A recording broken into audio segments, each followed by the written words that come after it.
जय हिंद दोस्तों। आप सबको स्वागत है आपकी अपने चैनल द डिफेंस समाचार पर। आज इस वीडियो में हम बात करने वाले हैं एसएससीजीडी न्यू भर्ती 2023 की कंप्लीट डिटेल्स के ऊपर। और एसएससीजीडी की जो न्यू भर्ती है इसमें आप लोगों की जो भी डाउट है सभी सभी कुछ इस वीडियो पे क्लियर होने वाला है। हर दिन आप 20 से 30 वीडियो यूट्यूब पर इसके ऊपर देख रहे होंगे। उन लोगों को आपको क्या बताते होंगे हमें पता नहीं, लेकिन इसी वीडियो में आपको मैं जो भी बात बताऊंगी 100% रियल होगी। और जो भी बात बताएंगे पूरे फैक्ट के साथ आपको इसी वीडियो में हम बताएंगे। तो आप लास्ट तक वीडियो में बने रहें। आप सबको पता है एसएसजीडी का जो ऑनलाइन अप्लाई डेट और लास्ट डेट और एग्ज़ाम डेट ये सब कुछ एसएसजी ने अपडेट कर दिया है। और बहुत सारे कैंडिडेट को ये डाउट है कि एसएसजी 2023 के अंतर्गत आपकी कितनी वैकेंसी आएंगे और 2020 की तरह इधर आपको जो अलग से रिलेक्सेशन मिला था कोरोना की वजह से, तो ये इस बार आपको मिलेगा या नहीं। तो आप लोग की जितने भी डाउट है आज इस वीडियो में सब कुछ क्लियर होने वाला है। अभी तक जो भी भाई और बहन चैनल को सब्सक्राइब नहीं करे हैं तो कृपया इस चैनल को सब्सक्राइब कर दीजिए, ताकि एसएसजीडी के ऊपर जितने भी इम्पोर्टेंट इन्फॉर्मेशन आएगा आपको इस चैनल पर मिलता रहेगा। और जो भी इन्फॉर्मेशन मैं इसमें डालूँगा ये आप तक पहले ही पहुंचेगा। तो चैनल को सब्सक्राइब करके बेल आइकन को ऑल पे सेट कर दीजिए।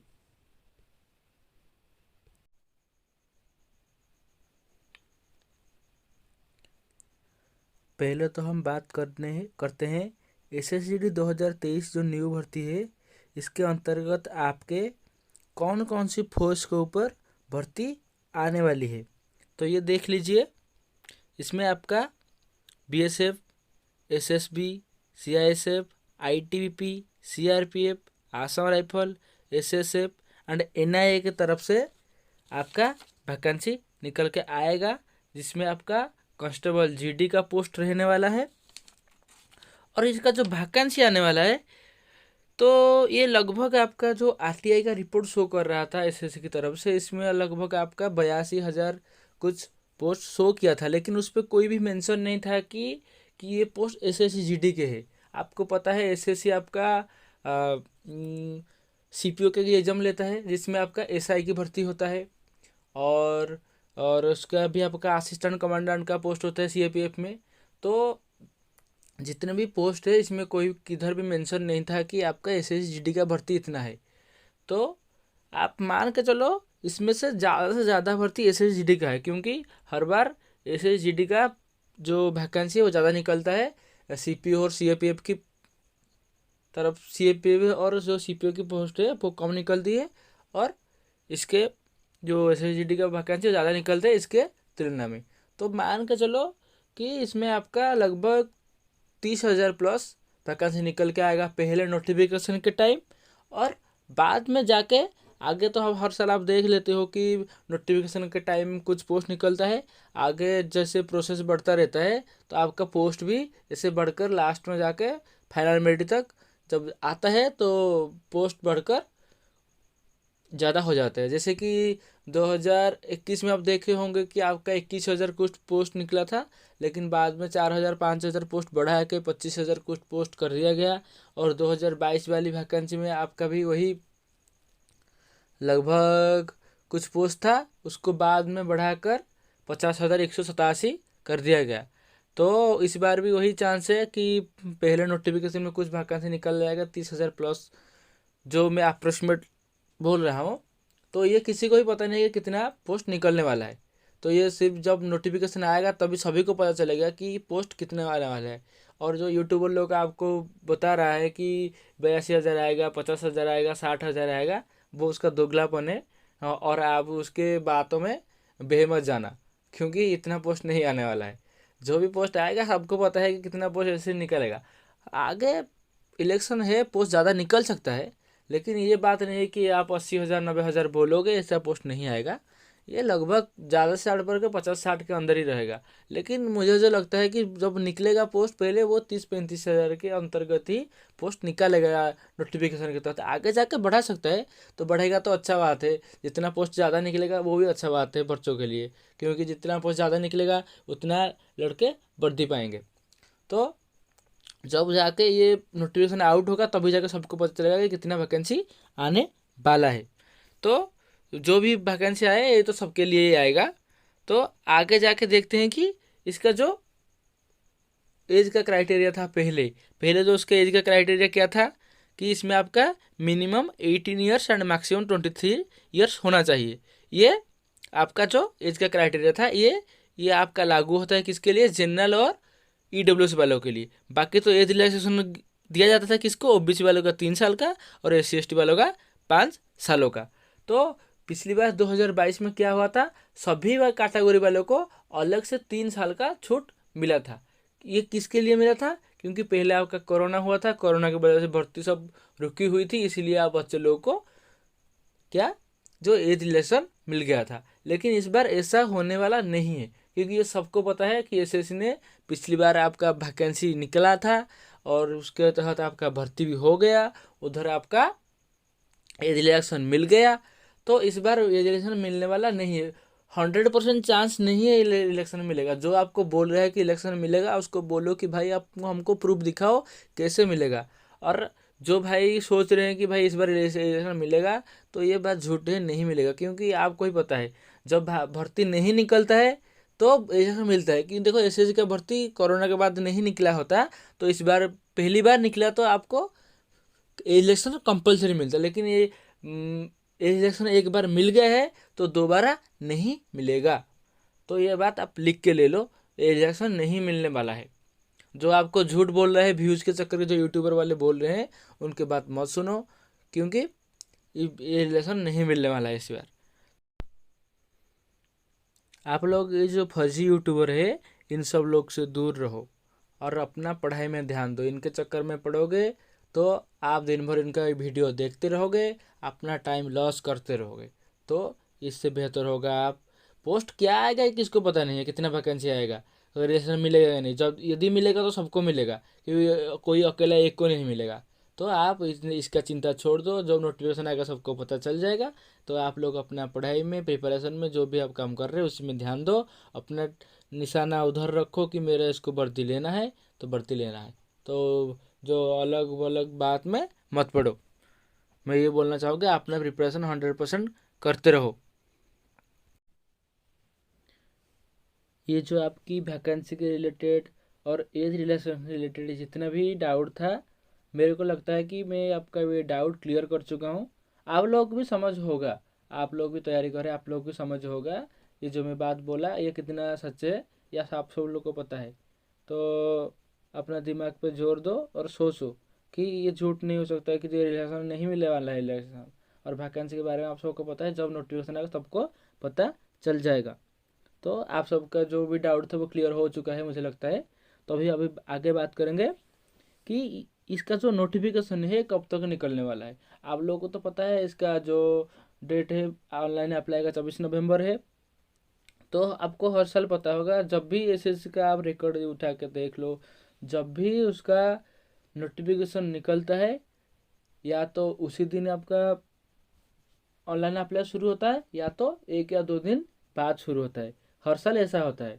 पिछली बार ऐसा हुआ था, रात को 12 बजे आपका नोटिफिकेशन निकला था और उसी दिन से आपका फिर जो ऑनलाइन अप्लाई शुरू हो गया था, उसके पहले एक दिन पहले निकला था।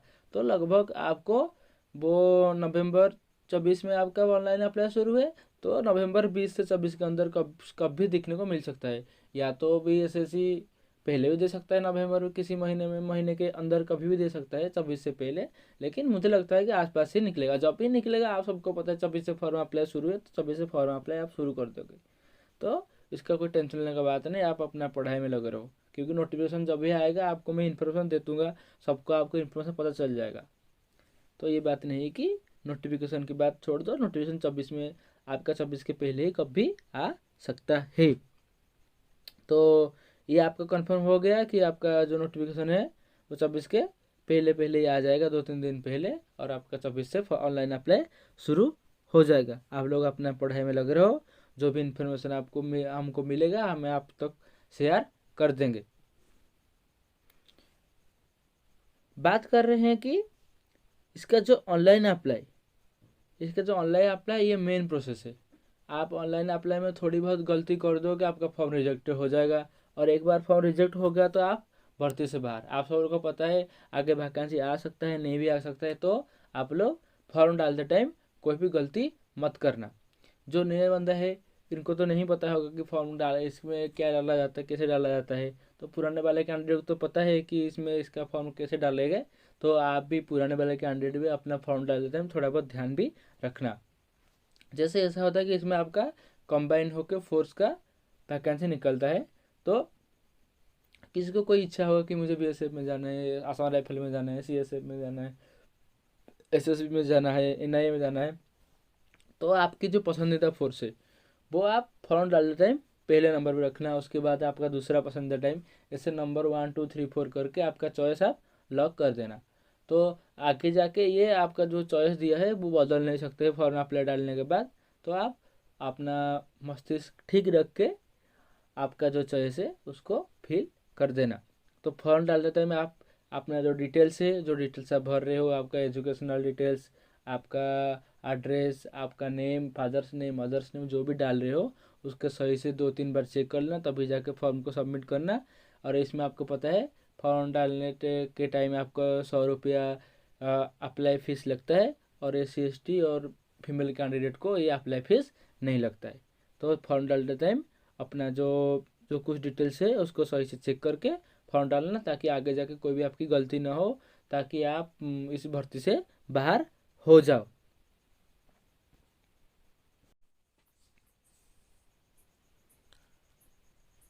फॉर्म अप्लाई करने के बाद हम इसका सिलेक्शन प्रोसीजर के बारे में जानेंगे, क्योंकि सिलेक्शन प्रोसीजर जानना बहुत ज़रूरी है। क्योंकि आपने फॉर्म डाला है, इसका सिलेक्शन कैसे लिया जाएगा, क्या क्या उसमें इवेंट किया जाएगा, उसका जानना ज़रूरी है। जो पुराने वाले कैंडिडेट है उनको तो पता है क्या क्या होगा, लेकिन जो नए वाले कैंडिडेट नए भर्ती में आए रहे हैं इसी बार, तो उनको जानना बहुत ज़रूरी है।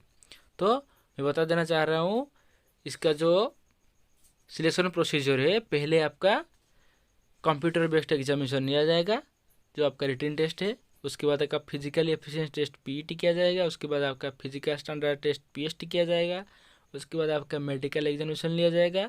उसके बाद आपका मेडिकल एग्जाम के साथ आपका डॉक्यूमेंट वेरिफिकेशन भी किया जाएगा, और लास्ट के जाके आपका फाइनल मेरिट निकाला जाएगा। तो पहले बात करते हैं जो CBT एग्ज़ाम है उसका, जो ऑनलाइन एग्ज़ाम रिटन टेस्ट है। रिटन टेस्ट में आपका टोटल 60 मिनट का टाइम दिया जाता है, जो 1 घंटे का होता है। तो उसमें आपका 160 मार्क का एग्ज़ाम किया जाएगा।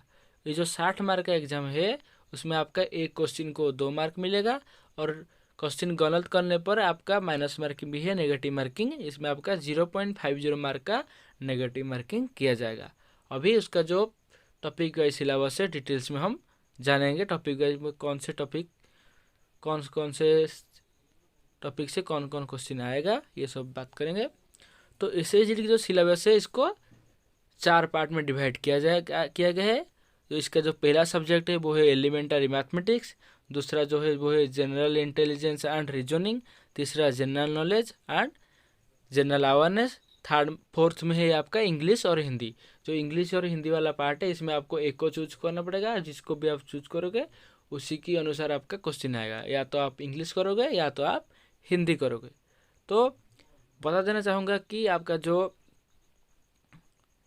पहले मैथ की सिलेबस में बात करेंगे। जो एलिमेंट्री मैथ में सब्जेक्ट है उसमें आपका कौन कौन सा टॉपिक है। पहला टॉपिक आपका होगा नंबर सिस्टम, दूसरा आपका problem related of two numbers, third computation of whole numbers, third decimal and fraction, relationship between numbers, fundamental arithmetic operation, percentage, ratio and proportion, average, interest, profit and loss, discount, mensuration, time and distance, ratio and time, time and work.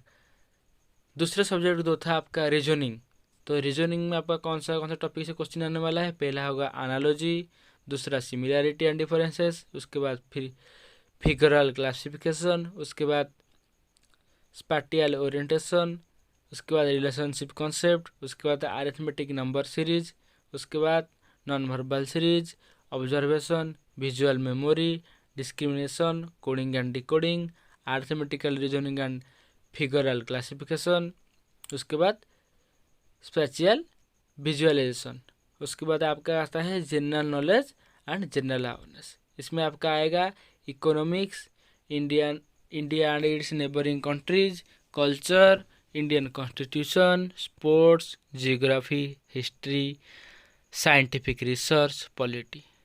उसके बाद आपका जो English part होगा, जो लोग English करेंगे उनके लिए टॉपिक्स रहेगा one word substitution, spelling, synonyms and antonyms, cloze test,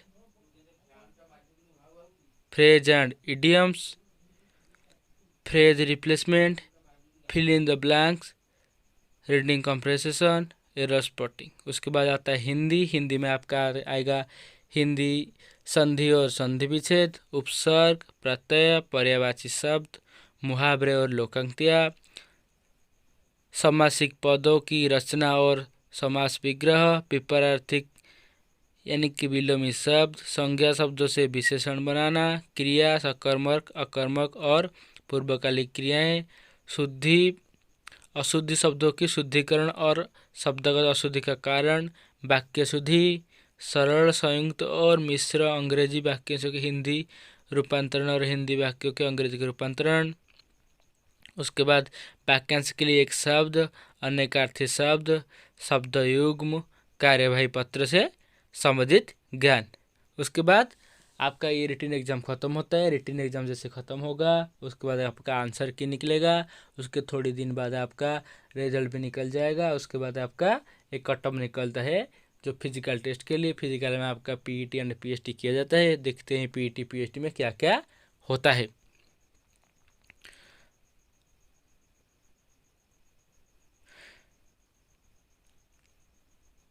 आपका पीईटी में जो मेल कैंडिडेट है उनको 5 किलोमीटर रनिंग करना पड़ेगा 24 मिनट में, और जो फीमेल कैंडिडेट है उनको 1.6 किलोमीटर 8.5 मिनट में रनिंग करना है।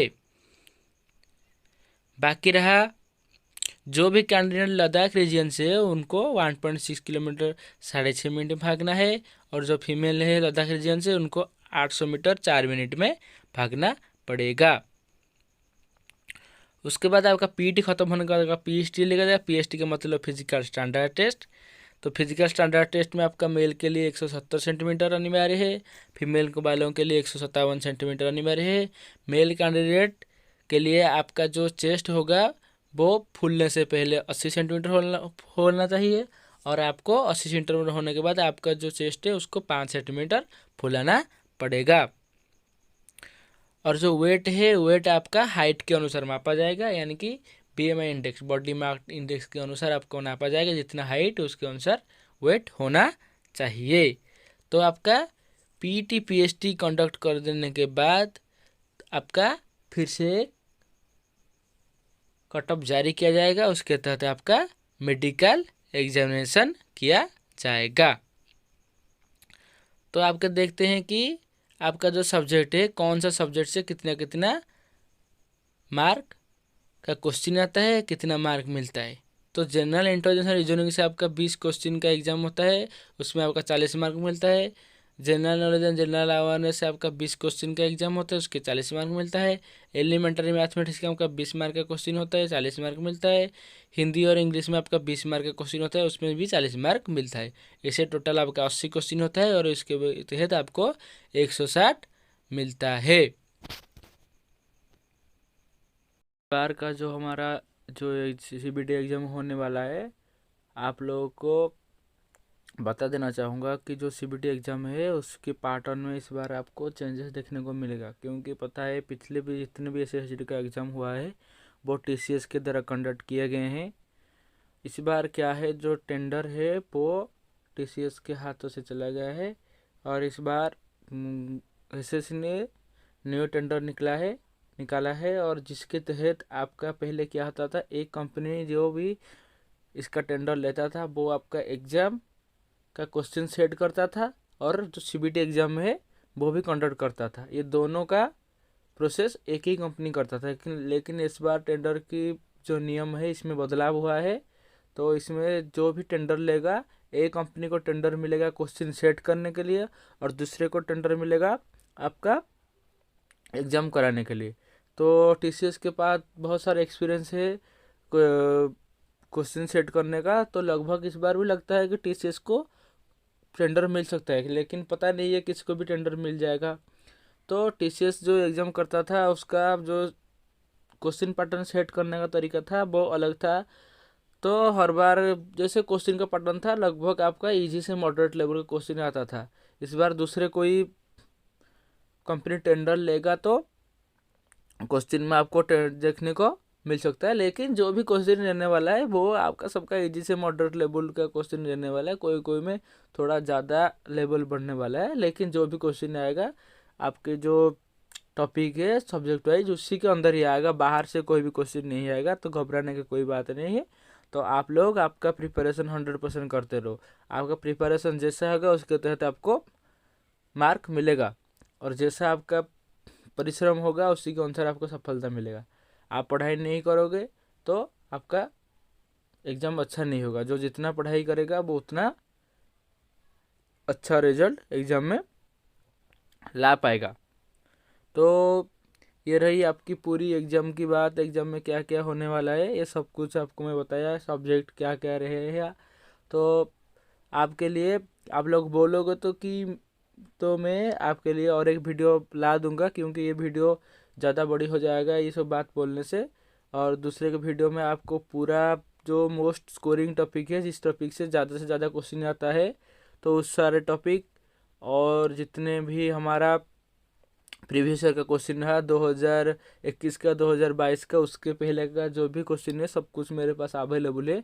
आप लोग बोलोगे तो मैं एक दूसरा वीडियो भी बना दूंगा, उसमें आपका सारे कुछ टॉपिक जो कि आपके एग्ज़ाम में आने वाला है, आपको प्रिपरेशन करने में सही होगा, अच्छा भी होगा। तो टाइम बच जाएगा ज़्यादा से ज़्यादा प्रिपरेशन करने में। किस तरह आपको प्रिपरेशन करना है, किस तरह आपका टाइम टेबल बनाना है, इसके ऊपर मैं वीडियो भी के लिए बना दूंगा। यदि आप लोग मुझे बोलोगे तो मैं आपके लिए ये भी वीडियो बना दूंगा। और सारे के सारे जो प्रीवियस ईयर क्वेश्चन है टॉपिक वाइज, वो सारे जितने भी आपका एग्जाम हुआ है सभी का क्वेश्चन का PDF हिंदी या इंग्लिश दोनों लैंग्वेज में आपके लिए मैं भी ला दूंगा।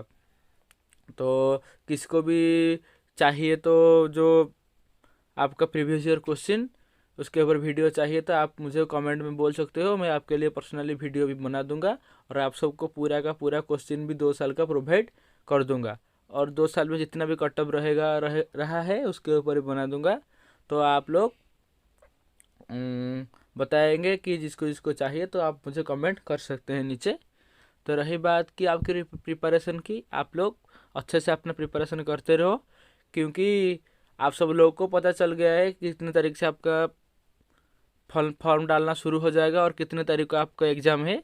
ये दोनों का चीज़ आपको पता चल गया है, क्योंकि एसएससी ने सब कुछ अपडेट कर दिया है। आप लोग भी देख सकते हो कि किस दिन से आपका ऑनलाइन अप्लाई शुरू है, किस दिन से आपका एग्ज़ाम होने वाला है। तो जितने भी आप यूट्यूब में वीडियो देख के प्रिपरेशन कर रहे हो, तो कि उधर देख रहे हो कि कोई कोई बंदे ऐसे हैं कि वीडियो डालते हैं कि ये वीडियो देख लो आपको 140 प्लस नंबर आ जाएगा, ये वीडियो देख लो आपको 120 प्लस नंबर आ जाएगा। भाई वो जो वीडियो बना रहे वो खुद रखे होंगे मार्क, मुझे कोई दिक्कत नहीं है कि वो मार्क रखें, जो जितना भी हार्ड वर्क करेगा उसको उतना मार्क मिलेगा। लेकिन उस वीडियो के चक्कर में पड़ के आप अपना ज़िंदगी बर्बाद मत करो, क्योंकि वीडियो देखने से किसका मार्क एग्जाम में नहीं आ जाता। आपको मेहनत करना पड़ेगा। आप जितना मेहनत करोगे आप एग्ज़ाम में उतना सक्षम बनोगे, ताकि जाके आप एग्ज़ाम में मार्क ला सकते हो। लेकिन अपना तैयारी करो अपना हिसाब से, आप जितना मेहनत करोगे आपको उतना सफलता मिलेगा। तो ये फालतू वीडियो देखने की कोई ज़रूरत नहीं यूट्यूब में, क्योंकि बहुत सारे फालतू वीडियो यूट्यूब में आती रहती है। यूट्यूब को आपका सही इस्तेमाल करना है। हर कोई चीज़ का 2 हिस्सा होता है, एक सही एक गलत। आप यूट्यूब में जो गलत चीज़ देख रहे हो उनसे दूर रहो, अपना प्रिपरेशन करो। जो बोल रहा है कि ये वीडियो देख लो इतना मार्क आ जाएगा, ये वीडियो देख लो इतना मार्क आ जाएगा, इससे आपका मार्क नहीं आने वाला है। आपको पढ़ाई करना पड़ेगा, आपको मेहनत करना पड़ेगा, आपका क्वेश्चन प्रैक्टिस करना पड़ेगा। तो इसीलिए जो भी भाई अब से पढ़ाई कर रहे हैं पहले से अपना पढ़ाई जारी रखो। जो भी पढ़ाई नहीं किए हैं कि हम आगे SSGD के फॉर्म डालेंगे, तो आपसे अपना पढ़ाई शुरू कर दो, क्योंकि आपके पास टाइम आपको ज़्यादा नहीं मिलने वाला है। टाइम ऐसे पढ़ाई करूँगा ये बोलते बोलते आपका टाइम चला जाएगा। तो अपना पढ़ाई में ध्यान दो। तो आप लोग मेहनत करते रहो, और आप लोग की कोई भी और कोई डाउट है तो मुझे बोल देना, मैं आपके लिए हरदम रेडी हूँ आपका डाउट का आंसर देने के लिए। आप लोगों की पता होगा जितने भाई मेरे को कमेंट किए हैं, पिछले जितना वीडियो है सभी का मैंने आंसर दिया है। आपका जो भी दिक्कत है, जितना भी वीडियो में आपने मेरे को बोला है, मैं पर्सनली खुद कोई कोई बंदे मेरे को फ़ोन करके ही पूछ रहे हैं, भाई जो पिछले में एसएसबी का वीडियो डाला था ना रानी डंगा का, किसी किसी ने भी रानी डंगा का वीडियो नहीं डाला था डिटेल्स में, मैंने डिटेल्स में डाला है। आप लोग भी मालूम होगा कि भाई मेरे को बंदे न्यू जलपाईगुड़ी स्टेशन से रात की 2-3 बजे भी कॉल कर रहे हैं, भाई हम 2-3 बजे अभी पहुंच गए हैं, भाई कहाँ जाएंगे, खाना पीना कहाँ खाएंगे। भाई वो जिन्होंने भी कॉल किया होगा उनको भी पता होगा, जो यदि वीडियो आप देख रहे हो नीचे कमेंट कर देना कि भाई मैंने कॉल किया था, भाई मैंने व्हाट्सअप मैसेज किया था, आपने हेल्प किया है। लेकिन बहुत खुशी होती है कि भाई ने मेरे को पूछा। लेकिन ये भाई, एक भाई के लिए बहुत दुख होती है, जो कि भाई गोरखपुर से था, उसने भर्ती देने के लिए गया था। उस जिस दिन उसका इस एसएसबी का एग्ज़ाम था, उसी दिन उसका एसएसबी का जो एचसीएम का भी एग्ज़ाम था, और किधर तो नहीं जा पाया। तो कल ही गया था लगभग वो उधर देने के लिए। उसको बोला गया कि 4 दिन के बाद आप आओ, उसका होगा। लेकिन वो बहुत दुख से उधर से आ गया, क्योंकि 4 दिन कैसे रुकेगा इधर, भाई पैसा खर्च होता है, बहुत सारे गरीब लड़के हैं। तो वो भाई बोला कि मेरे को रात को 5 बजे बोला कि भाई मैं चल जा रहा हूँ घर।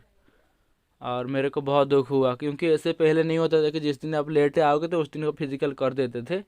तो भाई आपके लिए बहुत दुख हुआ मेरे को। और भी क्या हम कर सकते हैं, जो उनके हाथ में है, एसएसपी वाले जो बोलेंगे आपको करना पड़ेगा। तो भाई जिसको भी जो को भी डाउट है आप मुझे पूछ सकते हो, हरदम आपके लिए मैं रेडी हूँ।